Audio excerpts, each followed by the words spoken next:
In the heart of Africa, there once stood a kingdom more prosperous than all the lands around it. They called their land Okudile, and their king, they called him Abba Adewale, the crown jewel of their destiny. When Abba Adewale first ascended the throne, he was loved. His people danced in the streets, believing he was chosen by the gods to lead them into greatness. He spoke of justice, of peace, of a kingdom where no one would suffer. But power has a way of poisoning even the purest of hearts. And so it began, with whispers in the palace of greed, of lust, of cruelty. The first to die was his own brother, Prince Akin. The people never knew what happened. One morning, the prince was gone. His body was found in the forest, his neck twisted, his eyes wide open in terror. Abba Adewale grew obsessed with beauty women, wives of his own warriors, daughters of his farmers. One by one, lummed them, and one by one, he broke them. Their screams at night were heard beyond the palace walls, but no one dared speak his name. He called it his right as king, but the people called it an abomination. There was the story of Mama Ife.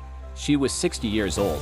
Her husband, a farmer, had once given the king his best yams, but one day, the king wanted Mama Ife's daughter. When her husband tried to resist, the king's guards slit his throat in front of her and dragged the daughter into the palace. Mama Ife's cries shook the whole village. That night, she walked into the river and never returned. The king's appetite for violence grew with each passing season. When a young warrior fell in love with a woman the king desired, he ordered the warrior tied to a tree and set on fire before the whole village. His screams haunted the people for months. The king laughed as the warrior burned. The people began to pray, not for the king's blessing, but for his death. And then came a spark. In the shadows of his cruelty, a group of brave young men and women began to meet in secret. They called themselves the Silent Storm. Farmers, hunters, even former soldiers who had lost loved ones to the king's lust and wrath. They swore to end his reign, even if it meant their own lives. One fateful night, while the king feasted and drank wine in his grand hall, the Silent Storm struck. With bows and knives, they stormed the palace gates. His guards fell one by one. The people rose with them, wielding farm tools and torches.